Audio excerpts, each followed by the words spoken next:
yaitu yang pertama ada kalimat dan kalimat efektif dalam penulisan. A. Kalimat. Dalam penulisan ilmiah, penting memperhatikan kalimat yang benar dan efektif karena kalimat menjadi bagian dari laras bahasa ilmiah. Pengertian kalimat.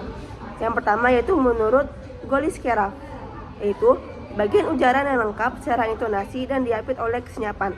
Yang kedua yaitu menurut Harimurti Kidalaksana, yaitu satuan bahasa yang berdiri sendiri, memiliki intonasi final dan terdiri dari klausa. Umumnya, rangkaian kata yang dapat berdiri sendiri menyatakan makna lengkap dan memiliki intonasi akhir.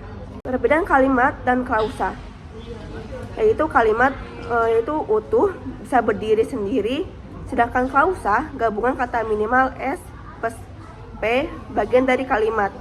Contohnya, kalimatnya yaitu saya bekerja. Klausa dalam kalimat yaitu bunga itu layu karena kamu tidak menyiramnya. B. Jenis-jenis kalimat. Yang pertama berdasarkan jumlah klausa. Kalimat tunggal, satu pola kalimat S, P. Contoh, dia seorang dokter atau nomina. Dia sangat cantik, adjektiva. Dia tidur, verba.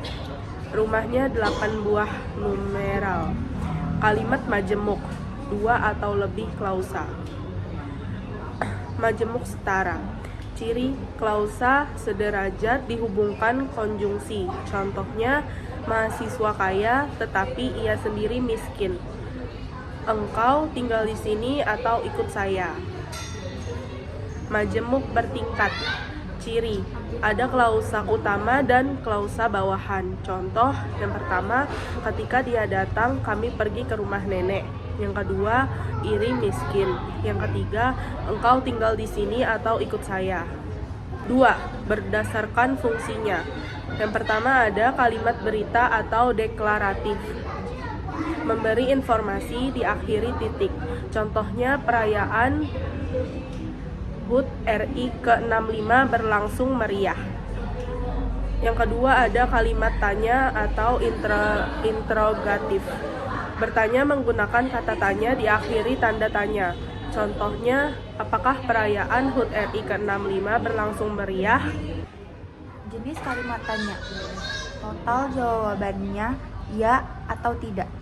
Parsial, jawabannya sesuai dengan pertanyaan yang diajukan. Ciri kalimat tanya. 1. Intonasi naik di akhir kalimat. 2. Isi berupa pertanyaan. 3.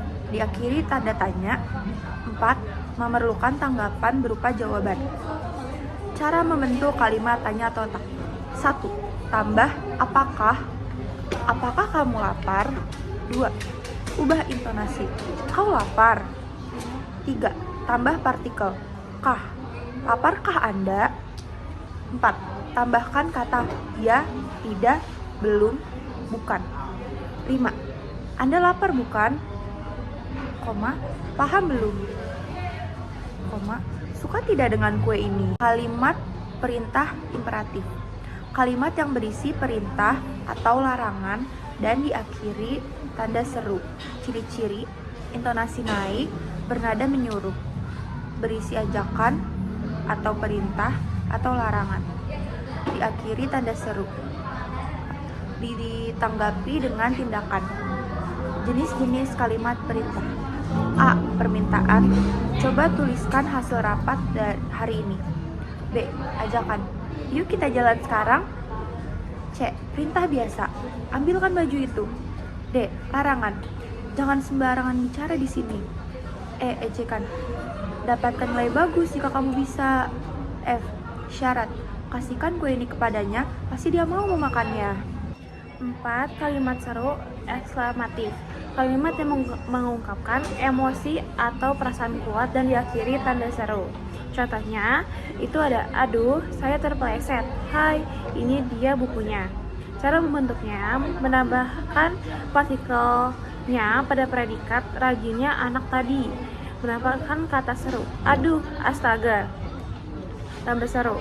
Mengubah struktur subjek, predikat menjadi predikat, subjek menjadi manisnya anakmu. 5. Kalimat berdasarkan kelengkapan unsur. A. Kalimat tak lengkap atau bisa dibilang minor. Kalimat pendek yang unsur lengkapnya bisa dipahami dari konteks. Dan itu contohnya seperti pembeli dan penjual. Pembeli minta 1 kilo bu, dan penjual 35.000. Nah itu dari maksud Anda harus membayar 35.000. Lanjut yang ke B, kalimat lengkap mayor. Nah itu memiliki unsur lengkap seperti subjek dan predikat. Contohnya ayah membaca koran. Kalimat berdasarkan susunan subjek predikat. A. Kalimat inversi. Predikat mendahului subjek. Contoh, matikan televisi itu. Menangis pacarku kemarin karena sedihnya. B. Kalimat versi normal. Subjek mendahului predikat. Contoh, televisi itu dimatikan. Kemarin pacarku menangis karena sedih. Kalimat tunggal. Kalimat tunggal adalah kalimat bahasa Indonesia yang hanya memiliki satu subjek, satu predikat, dan satu klausa. Kalimat ini dapat berupa A. Kalimat nomina jika predikatnya frasa nomina. Contoh, dia seorang dokter. B. Kalimat adjektiva jika predikatnya kata sifat. Contoh, dia sangat cantik. C. Kalimat verba jika predikatnya kata kerja. Contoh, dia tidur. D. Kalimat numeral jika predikatnya bilangan. Contoh, rumahnya 8 buah. Berdasarkan predikat verba, kalimat tunggal dibagi menjadi 1. Transitif, memiliki objek. Transitif dibagi menjadi 2 jenis, yaitu ekatransitif, 1 objek. Contoh, dia membaca buku. Yang kedua, dwitransitif, 2 objek. Contoh, ibu membelikan adik mainan. Yang kedua, kalimat intransitif, tidak memiliki objek, hanya diikuti keterangan pola SPK. Contoh, kakek makan di dapur. Yang ketiga, semi-transitif, tidak memiliki objek, tapi memiliki pelengkap. Contoh, dia menjadi ketua kelas. Kalimat majemuk. Kalimat majemuk adalah kalimat yang terdiri dari 2 atau lebih klausa. Kalimat majemuk setara 2 klausa sederajat yang dihubungkan konjungsi koordinatif seperti dan, tetapi, dan atau. Contohnya, penjumlahan. Saya menulis dan dia membaca. Pilihan, kamu ikut atau tinggal di rumah. Pertentangan, dia kaya tetapi hidup sederhana. Termasuk juga hubungan waktu, sebab akibat, dan perluasan. Kalimat majemuk bertingkat, terdiri dari klausa utama dan klausa bawahan. Dihubungkan konjungsi subordinatif seperti waktu, ketika, sejak, dan sebelum. Syarat, jika dan andaikan, perlawanan, walaupun atau meskipun, tujuan, agar dan supaya, alasan, karena dan sebab, akibat, sehingga dan maka, perbandingan, seperti, dan ibarat. Klausa bawahan bisa di awal atau di akhir kalimat. Kalimat aktif, pasif, empati. Kalimat aktif, subjek melakukan tindakan memakai awalan me. Contoh, ibu memasak nasi. Kalimat pasif, subjek dikenai tindakan memakai awalan di dan bisa ditambah oleh. Contoh, nasi dimasak oleh ibu. Kalimat enfatik, menegaskan subjek. Kalimat partikel lah atau struktur khusus. Contoh, sayalah yang memilih atau dialah pemenangnya. Kalimat efektif.